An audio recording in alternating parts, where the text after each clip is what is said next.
C'est quand la dernière fois que vous êtes allé acheter une baguette de pain tout seul à pied? Je sais même plus. Kylian? Ah, Bonjour. Quel plaisir de vous rencontrer et de vous voir enfin. merci, le plaisir est pour moi aussi. Ça fait 4 ans qu'on vous court après envoyé spécial.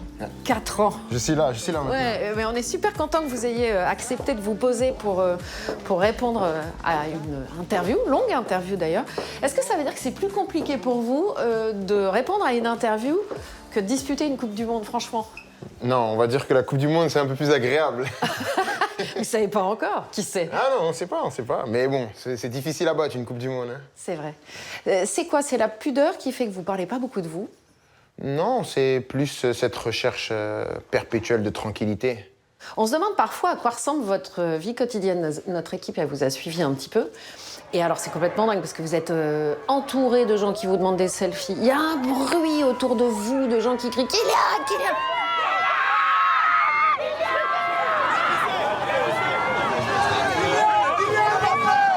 Comment vous vivez tout ça? Enfin, Je le vis bien mieux que je le vivais avant. C'est-à-dire? Parce que quand vous devenez une star aussi jeune, vous pouvez être en avance dans votre sport, dans votre profession, mais vous Ouais. n'êtes pas en avance dans la vie. Ça, vous avez eu cette impression? à un moment J'ai été ultra connu à 18-19 ans. Et au départ, j'avais un rapport aux fans, j'avais un rapport aux gens qui était différent du rapport que j'ai maintenant. C'est-à-dire que c'était... J'étais un peu plus fermé. Pesant? Un peu plus fermé parce que je comprenais pas pourquoi on me laissait pas tranquille. Ah. Parce que moi, je voulais faire des choses qu'un gamin de 18-19 ans voulait faire normalement. Vous avez eu l'impression qu'on vous avait volé votre jeunesse? Non, on me l'a pas volé parce que cette vie, je l'ai choisie. J'ai zappé ma jeunesse. Et donc, Et alors? par passion que j'ai zappé ma jeunesse. Il y a des Et regrets? donc, il y a le revers de la médaille. On peut pas tout gagner sur tout. Donc, c'est sûr qu'il y a des choses que dans la vie que je peux plus faire qui m'ont manqué, mais que j'ai appris avec la maturité et avec le temps, avec l'âge, que, OK, c'est ma vie et je m'y fais. Et donc, je suis beaucoup plus accessible maintenant envers les gens qu'avant, par exemple. Que ce soit pour les selfies, même pour une discussion. Avant, parler avec les gens, ça m'irritait un peu. Je te connais pas, je te parle pas. Ouais. Et maintenant, c'est changé, ça. Non, parce que maintenant, je sais ce que je représente, je sais quelle est ma vie. Et je sais que en fait, ça part pas d'une mauvaise intention, les gens. Les gens m'aiment bien, les gens m'aiment bien. Donc, Au contraire. oui, mais quand tu es jeune, tu comprends pas. Tu dis, putain, il comprend pas, lui, il me laisse jamais tranquille. Ouais.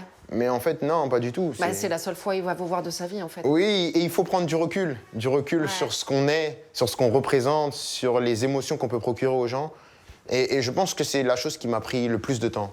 Je vous pose une question extrêmement simple. Les autres seront plus difficiles après. Il y a énormément de Français qui vous appellent Kylian Mbappé. Est-ce que c'est comme ça qu'il faut prononcer? Non, mais mais voilà. bon, j'aurais beaucoup de travail si je devais corriger tout le monde.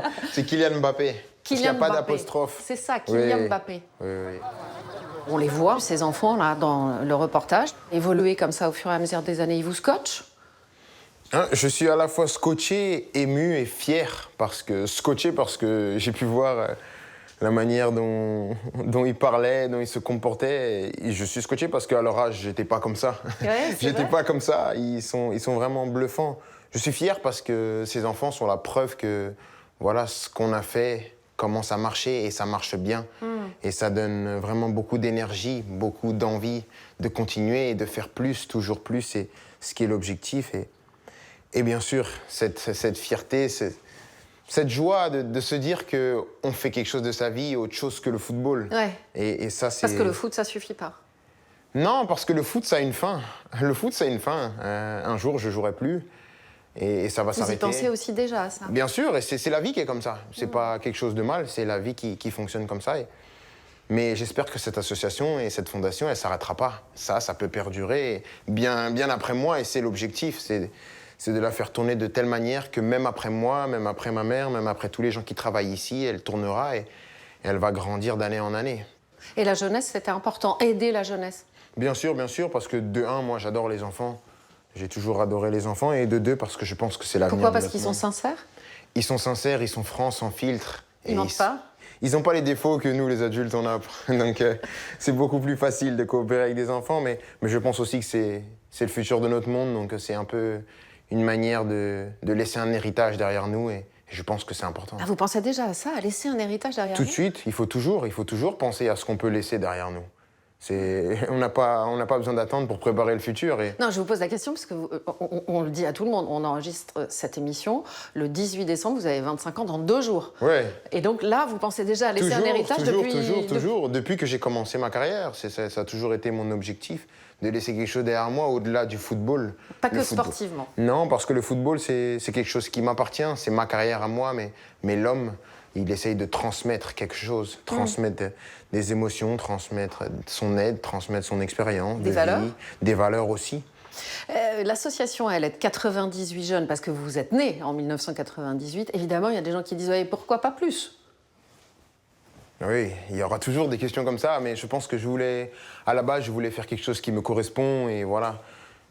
Quoi de mieux que mon année de naissance pour partir sur une première base. Après, pour le futur, on est fermé à rien du tout. On ne sait pas quel futur nous attend. On ne savait pas qu'on allait devenir ça maintenant. Donc, on ne se ferme aucune porte pour le futur, mais c'était vraiment une entrée vers quelque chose de concret et quelque chose de solide. Donc, ça veut dire que vous avancez en marchant, en fait? Ou en courant, vous connaissant? J'avance au jour le jour, on va dire. C'est le plus important. Mais après, il faut voir ce qui est possible de faire. Je pense que c'est important de rester dans la mesure du possible. Le but de cette fondation, ça n'a jamais été de vendre du rêve. Donc, c'est de vendre du concret, des choses réelles. Oui, bien sûr, quelque chose de concret, quelque chose que les gamins ont besoin et veulent.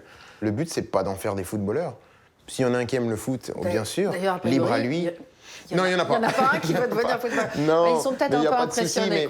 Mais le but, c'est vraiment de suivre cette évolution, l'évolution des enfants, l'évolution de la vie qu'ils veulent mener, parce que c'est eux qui vont être acteurs de leur vie. Nous, on est là pour leur donner des billes, pour les aider, pour les guider.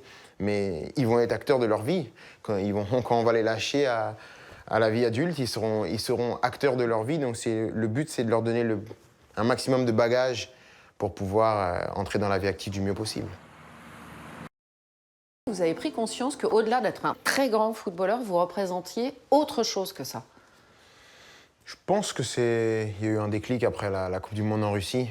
Parce que la Coupe du Monde, c'est une porte ouverte vraiment à la connaissance du grand public. Tout le monde regarde cet événement. Et on a eu la chance d'avoir une fin victorieuse. De la gagner. Et de rentrer avec la coupe à la maison. C'est écrit là en plus. Hein. Oui, c'est écrit là, c'est un souvenir gravé. Kylian Mbappé, et donc, FIFA World Cup 2018, champion du monde. Ça a été un événement planétaire et ça a été une grande réussite, à la fois collectivement, mais même individuellement.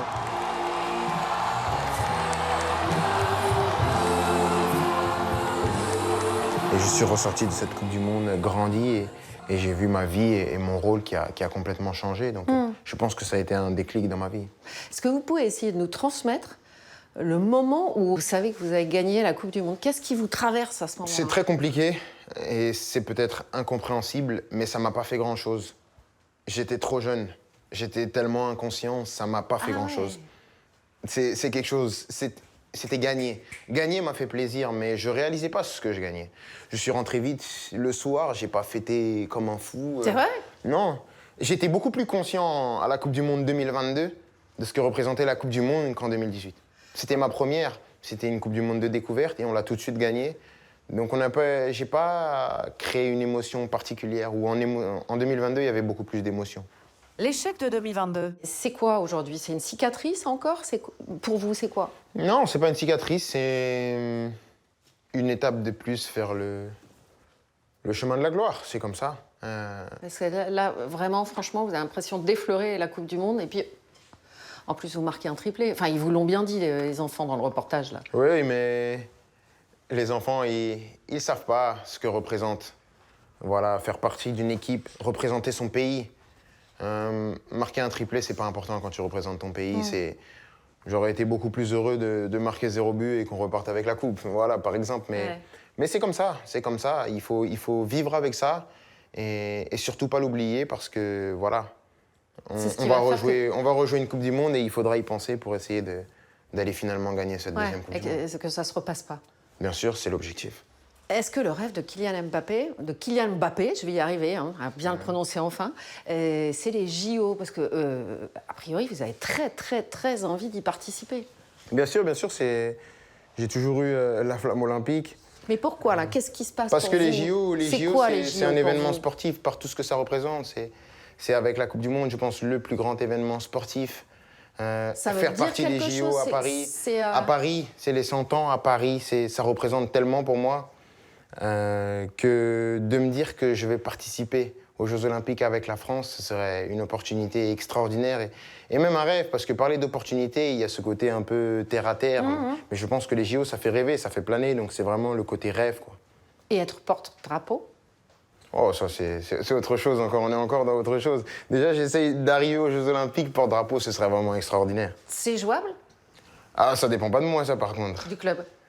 Ah oui, bien sûr, ça, après, j'ai déjà dit. Ça dépendait pas de moi. Et je pense que je suis arrivé à un âge où je veux plus forcer les choses. Bien sûr que tout le monde sait que je veux jouer les JO, mais si mon club veut pas, je comprendrai. Parce que, voilà, je suis arrivé à un stade où j'ai la maturité de comprendre les deux parties.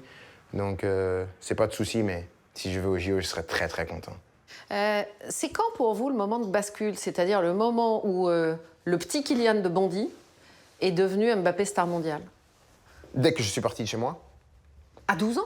ouais. Pour aller à Clairefontaine? Parce que je suis parti pour être une star mondiale, pour être un joueur important qui Ah va ouais, marquer d'accord, l'histoire. ok. Dès que je suis parti de chez moi, je me suis dit, moi, je vais jamais revenir. Quand j'ai quitté Bondy, dans ma tête, je me dis, je vais jamais revenir. C'est pour ça que moi, j'ai toujours affirmé mes ambitions haut et fort, parce que j'ai toujours été persuadé que j'allais le faire. Pas que je pouvais, que j'allais le faire. Mais est-ce que c'est pour ça que vous avez réussi? Et que vous réussissez en ce moment d'ailleurs, hein, c'est pas vous Non, avez réussi. pas que pour ça. Parce que il faut reconnaître aussi qu'à un moment donné, j'ai été aidé par les bonnes personnes au bon moment, j'ai fait les bonnes rencontres. Ouais. Et j'ai eu ce facteur chance aussi à un moment donné dans ma carrière. Sportivement parlant? c'est Sportivement parlant, bien sûr, il faut ce ça facteur Les chance. bons entraîneurs, les bons Les joueurs. bons entraîneurs, la bonne rencontre, le bon match, le bon déclic, le bon... C'est ça qui est important aussi. Après, bien sûr, je le dois à mon talent aussi, mais c'est un ensemble de choses qui fait que vous réussissez. C'est pas une seule chose. Mais quand on lit votre BD, parce que vous avez fait une BD sur votre histoire, Oui. qui est assez chouette d'ailleurs, on est scotché parce qu'on a l'impression que depuis que vous avez 3 ans, vous dites à tout le monde que vous serez star mondiale du foot. quoi. Oui, mais à 3 ans, quand je le dis, c'est un enfant qui rêve. Quand je pars de chez moi à 12 ans, c'est beaucoup plus réaliste. Quand je suis à Clairefontaine, quand je suis à Monaco, c'est du concret. Quand je suis enfant, je suis un enfant ordinaire qui rêve de grandeur, qui rêve de jouer au foot les meilleurs matchs, qui rêve de gagner les meilleurs titres, qui rêve de suivre les pas de ses idoles. Quand j'arrive à l'Institut national du foot ou quand j'arrive à Monaco, c'est beaucoup plus concret. Je me dis que je suis pas loin et que je vais tout faire pour y arriver et je vais y arriver. Vous y êtes arrivé. Ouais, je pense que je peux arriver encore plus, mais je suis déjà pas mal. Il y a plein de gens qui doivent se demander qu'est-ce que vous pouvez plus faire. C'est quand la dernière fois que vous êtes allé acheter une baguette de pain tout seul à pied? Je sais même plus. Eh ouais. Je sais même plus. C'est des choses qui, en fait, qui sont des choses tellement simples et qui étaient des corvées quand j'étais petit, quand mon père me disait va chercher ça. Oui. Et je paierais tellement cher maintenant pour faire ce genre de choses oui. qui ressemblent à rien pour la plupart des gens. Il y a des regrets dans ce que vous dites? Non, pas des regrets, il y a une fatalité et c'est un constat. C'est la vie qui est comme ça. Comme je vous dis, j'ai appris beaucoup sur moi-même et sur mon rapport aux autres avec les années. Et la notoriété m'a fait apprendre pas mal de choses. Ouais, très vite. Très vite, non, je pense que c'est la seule chose dans ma vie qui a pris un peu de temps. Allez, à envoyé spécial, on a une baguette magique. Vous changez totalement d'apparence pendant 48 heures. Vous pouvez faire ce que vous voulez. Personne ne va vous reconnaître. Vous faites quoi? Ouais, en tout cas, je passe mes 48 heures dehors, ça c'est sûr déjà. Ça c'est sûr. Mais après, ce que je fais tout, des choses sans réfléchir. C'est ça, en fait. J'ai perdu Sans la avoir de spontanéité. garde du corps, Non, sans j'ai perdu. avoir, Je pense que dans ma vie, si je devais dire quelque chose, j'ai perdu la spontanéité. La spontanéité de l'être humain. Moi, je veux sortir, aller faire ça, je le fais. Ouais. Non, tout est question d'organisation. Tout s'organise. Un déplacement à moi, ça s'organise. C'est pesant? Maintenant, non, ça, c'est le quotidien. Mais Mais vous avez ça pas- l'était. Mais vous n'avez pas répondu à ma question. À part être dehors pendant 48 heures, qu'est-ce que vous faites? Tout faire, tout faire. Aller manger tranquille à une brasserie, aller sortir, aller avec des amis. Vraiment, faire la fête incognito, tranquille, personne vient vous voir. Le lendemain matin, un bon brunch au soleil, sur une terrasse. Voilà, admirer les choses. C'est plein de choses. Les choses simples de la vie, quoi. C'est super. Et c'est ce qui vous manque le plus? Ouais. Ça viendra. Ah oui. Enfin, Kylian Mbappé pas connu, moyen quand même. Hein. Oui, même, mais, même plus tard, ça va. Je serai toujours connu, mais ça va retomber un peu. Quand tu seras plus dans le feu de l'action, ça va retomber un peu. Ouais. Après, quoique, il y en a qui ont arrêté et Je pense que Zidane, il est toujours en haut et pourtant il joue plus depuis très Mais longtemps. bien sûr. Ouais, donc je sais pas ce qui m'attend, mais je préfère pas penser. Ok, step by step, on va dire. Oui. Pour certains enfants, vous êtes un mentor. Qui a été votre mentor ou qui ont été vos mentors à vous, Kylian Mbappé? Moi, c'est différent parce que moi, j'ai eu des mentors sportifs, mais dans la vie aussi. Sportivement, bien sûr que c'est des joueurs qui m'ont inspiré. Je pense notamment à Zizou. On n'y touche pas à Zidane. Hein. Non, on n'y touche pas. Mais je pense aussi à Faut le redire qu'on n'y touche pas. Tout le monde sait qu'on touche pas à Zidane. Ok. C'est la France, mais... Enfin, vous l'avez dit un peu fermement à un moment. Il Ouais, fallait le dire. Je pense que c'était nécessaire à ce moment-là. Ouais. Mais je pense aussi à Cristiano Ronaldo, mais c'est plus d'un domaine sportif. Après, dans la vie, c'est vraiment plus tous les gens qui m'ont entouré, qui m'ont mis sur le bon chemin, qui ont à un moment donné m'ont tendu la perche. Et ça, c'est des personnes inspirantes parce qu'ils sont venus m'aider alors que voilà, je leur devais rien et ils sont venus m'apporter leur connaissance, leur expérience et rien que pour ça, je suis reconnaissant et c'est une marque de respect. Voilà, c'est très important de... C'est émouvant de voir vos grands-parents là dans le reportage, non? Ouais, je suis très proche de mes grands-parents. Quand on vous voit embrasser votre grand-mère, là, on se dit, là, il y a un truc. Ma grand-mère, je la vois souvent, on parle tout le temps. Elle m'écrit beaucoup. C'est vrai, oui. Des textos? Oui, beaucoup de textos. Toutes ses peurs, elle les met en texto. Elle n'utilise pas bien le téléphone, mais on parle beaucoup. Mais de la voir là-bas, c'était quelque chose de sensationnel parce que je sais ce que représente le Cameroun pour elle, pour mon grand-père aussi. Et qu'il soit là quand je reviens à l'âge adulte, c'était un moment important. Et je ne savais pas qu'ils allaient être là parce que voilà, ma grand-mère, elle avait des problèmes de santé. Je ne savais pas si elle allait pouvoir être là. Et oui, donc elle était là et ça, c'était magnifique. On a fait des beaux repas. Et c'est des moments qui sont rares, donc il faut savoir les apprécier à chaque fois. C'est précieux. Oui, surtout dans une vie comme la mienne, c'est très précieux. On a vu un rapport très très fort, mais on n'est pas les seuls à envoyer spécial à en parler avec votre maman. C'est incroyable le duo que vous formez. Oui, c'est fusionnel. C'est fusionnel. Mais j'ai une relation très spéciale avec ma mère, avec mes deux parents, mais c'est une relation complètement différente. Et pourtant, les deux relations sont très fortes, mais c'est pas du tout la même chose. Avec ma mère, c'est très fusionnel. On parle de tout. On est comme chien et chat. On se parle de tout. Ouais, parce que vous vous chambrez aussi. Ouais, beaucoup. Mais ça, c'est toute ma famille. C'est toute la c'est famille. vrai? Ah ouais. Oui, ça, c'est toute ma famille. Tout le monde se chambre? Avec mon père, c'est encore pire. C'est vrai? Oui, avec mon père, c'est encore pire. Mais avec ma mère, on a vraiment cette relation où on est vraiment sans filtre. Je lui dis tout, elle sait tout. On a cette relation qu'on a bâtie depuis toutes ces années. Elle est venue avec moi quand j'étais à Monaco en professionnel. Ouais. On a vécu ensemble et je pense que ça a rajouté un lien supplémentaire parce qu'on a vécu ensemble tous les jours. Et ça a fait quelque chose qui fait que cette relation, elle est spéciale. Mais avec mon père aussi, j'ai une relation très spéciale, mais complètement différente. Avec mon père, on a partagé cette passion du foot depuis petit. C'est lui qui m'a transmis cette passion du foot. Carrément. Si je gagne un trophée important, un trophée individuel ou collectif, j'appellerai plus mon père en premier. Parce que je sais l'impact que ça a sur mon père. Mais sur quelque chose dans ma vie, c'est plus ma mère que j'appellerais. Donc c'est deux relations complètement différentes, mais qui se complètent. Très fortes. Votre maman, elle dit aussi très clairement que la Fondation, elle vous aide à garder les pieds sur terre, que c'est important aussi justement de ne pas évoluer uniquement dans le monde du foot, dans des avions à l'autre bout du monde. Petite question, votre stage de 3e, vous l'avez fait où? Je l'avais fait, c'était une semaine, mais à cette époque-là, j'avais été invité par le Real Madrid. Et donc, j'avais fait mon stage de 3e sur 3 jours. Ouais. Ma mère, elle m'avait emmené dans ses salles de classe à faire le ménage. Ah! Oui, parce que j'avais passé 4 jours au Real de Madrid où vraiment... La tête vrillée. Oui, j'avais vu toutes les stars, tous les équipements, tout ça. Et derrière les 3 jours de ménage? Et derrière les 3 jours de ménage, c'était passé de là à là. Mais c'est pas mal, non? Maintenant, je vous dis, c'est pas mal. Mais à l'époque, je captais pas, moi. Je me suis dit, mais qu'est-ce qu'elle est partie me foutre ici? J'étais tranquillement là-bas, elle m'a ramené ici. Parce que quand tu es jeune, tu captes pas. Mais maintenant, avec le recul, maintenant que je suis à cet âge-là, j'aurais fait la même chose. Elle avait raison. Oui, parce que j'avais touché les étoiles, il fallait que je revienne bien sur Terre. Parfois, vous vous engagez loin des caméras, ça a été le cas avec Pelé. Racontez-nous un peu, parce que ça a été un moment assez fort, en fait. Oui, on s'est rencontrés grâce à un sponsor de base et il avait des gros problèmes de santé.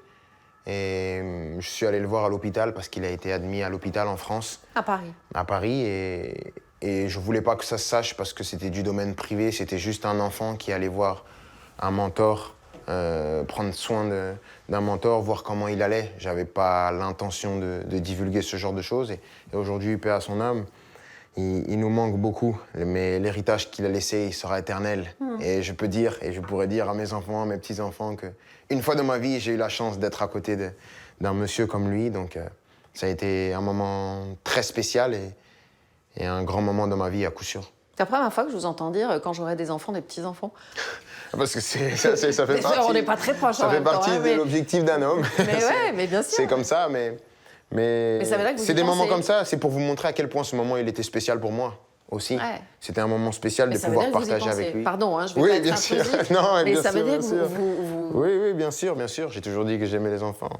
Mais c'était un moment important. C'était un moment important pour moi parce que c'était aussi un moment inespéré. Jamais dans ma vie, j'aurais pensé que j'allais le rencontrer, j'allais échanger avec lui et créer cette relation spéciale avec lui. Donc, c'était... Vous êtes retrouvés, en fait. Il y a eu un truc entre vous très fort. Oui, comme ça. on était que tous les deux. On était que tous les deux. On a vraiment pu discuter d'homme à homme simplement. C'est Il des vous a choses dit simples. quoi? Bah non, ça se dit pas, ça. Ok, j'insiste pas. Pelé, tout le monde connaît. Camille, vous connaissez. Oui. Bonjour.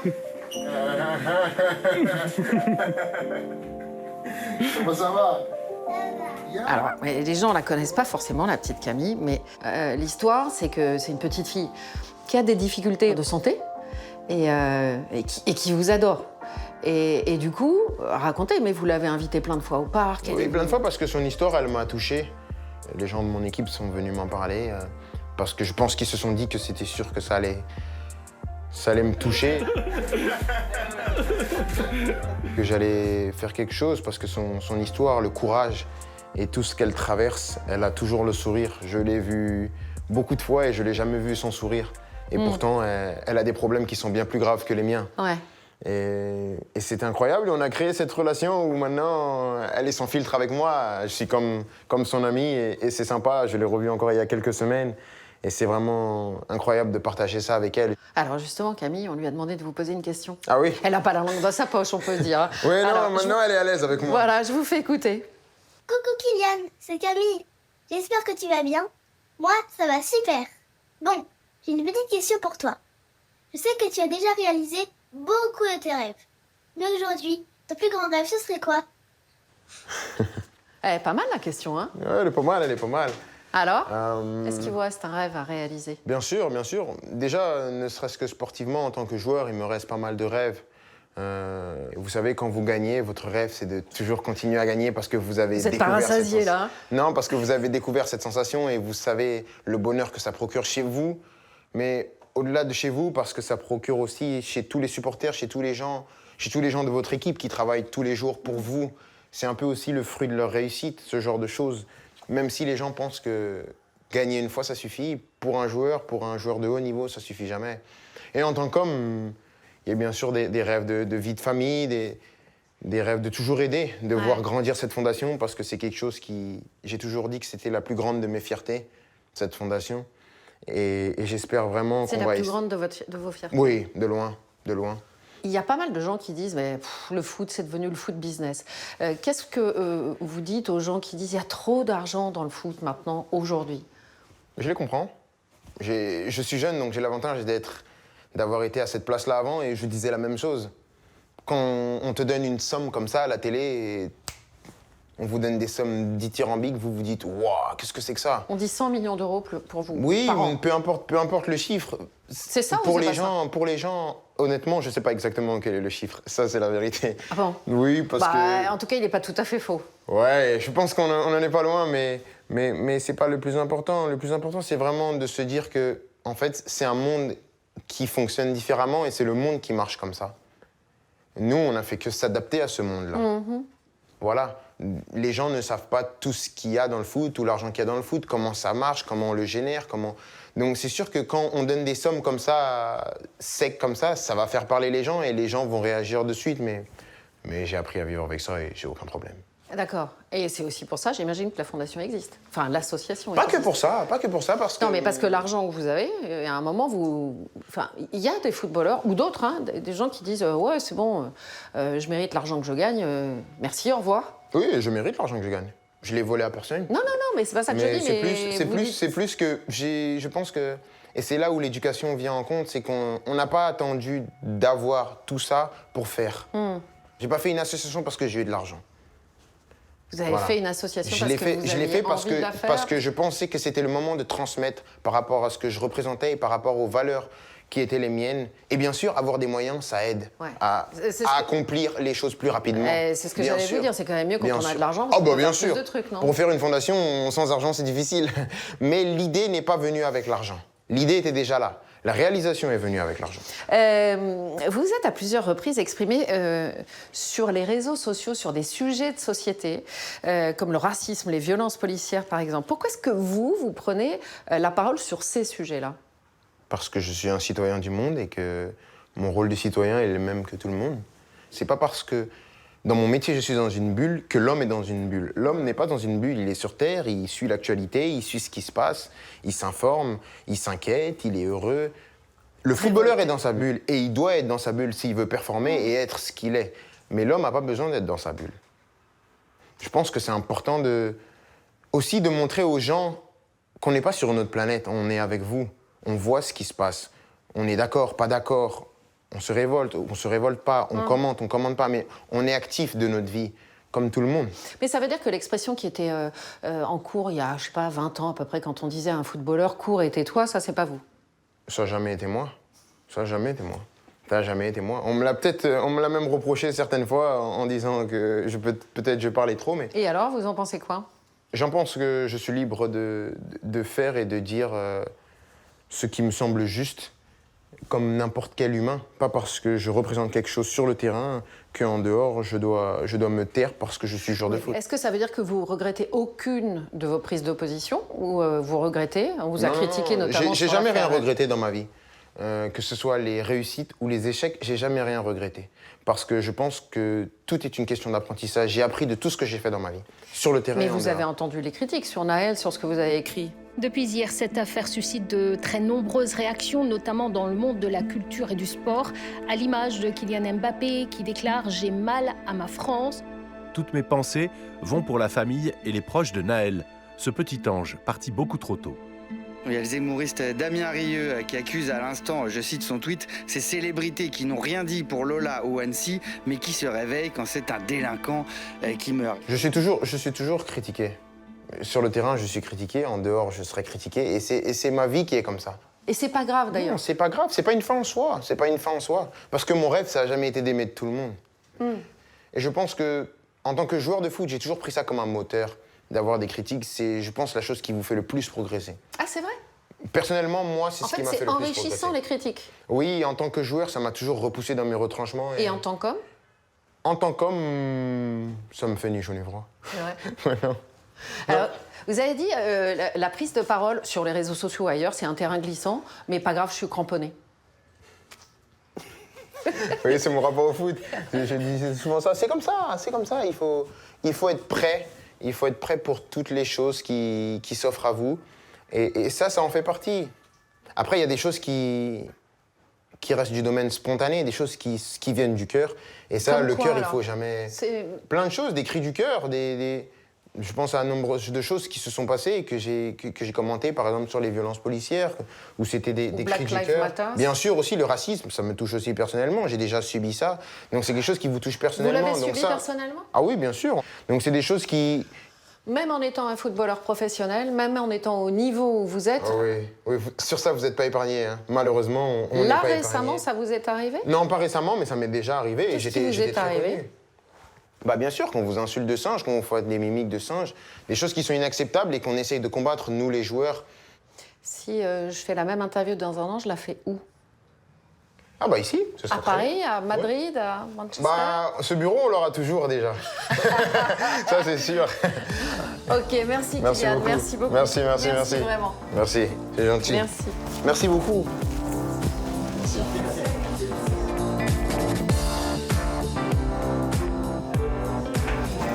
Si tu veux voir notre reportage en intégralité, n'hésite pas à cliquer ici. Si tu veux voir notre dernière vidéo, surtout, c'est là. Enfin, si tu aimes Envoyé spécial, n'hésite pas à t'abonner et activer la cloche. C'est là que tu recevras toutes nos vidéos.